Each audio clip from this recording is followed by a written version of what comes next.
இதுதான் வந்து அரசியல் நேர்மையற்ற ஒரு கருத்து. அது வந்து ஸ்டாம்பீட் அப்படின்னு ஆங்கிலத்தில் சொல்லக்கூடிய ஒரு நெரிசல் சாவுகள். கூட்ட நெரிசலில் இறந்துருக்குறாங்க. ஒரு ஸ்கொயர் மீட்டரில் 4 பேர் அல்லது 5 பேர் தான் நிற்க முடியும்.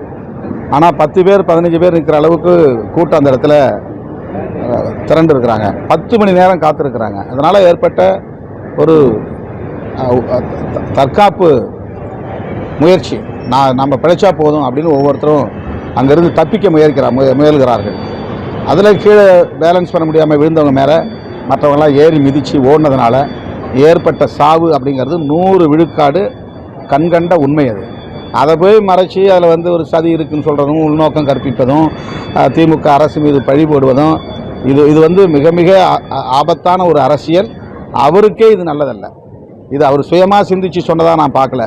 அவர் கூட சுற்றி இருக்கிறவங்க அவரை உசுப்பேற்றி அவருக்கு இந்த மாதிரி இன்புட்ஸ் கொடுத்து இப்படி பேசுங்கன்னு அவருக்கு வந்து ஒத்திகை செய்து பேச வைக்கிறார்கள்.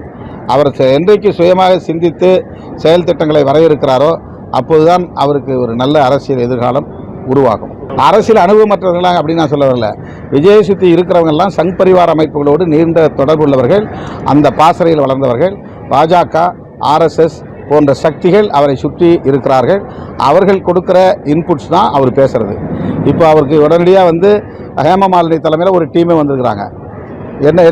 என்ன தேவை ஏற்பட்டது? இது ஒரு ஸ்டாம்பீடுங்கிறது அவங்களுக்கு தெரியுமா தெரியாதா? இது என்ன வயலன்ஸா? யாராவது தூண்டி விட்டு இது நடந்ததா? இது எதுக்காக உள்ள நுழையிறாங்க? உடனடியாக அண்ணாமலை போய் பேசுகிறாரு. விஜய் மேலே தப்பு இல்லை, அரசாங்கத்து மேலே தான் தப்புங்கிறாரு. அது யார் இப்போ வந்து அப்படி யாராவது பொதுமக்கள் சொன்னாங்களா? இவராக ஒரு ஒப்பீனியன் கிரியேட் பண்ணுறாங்க.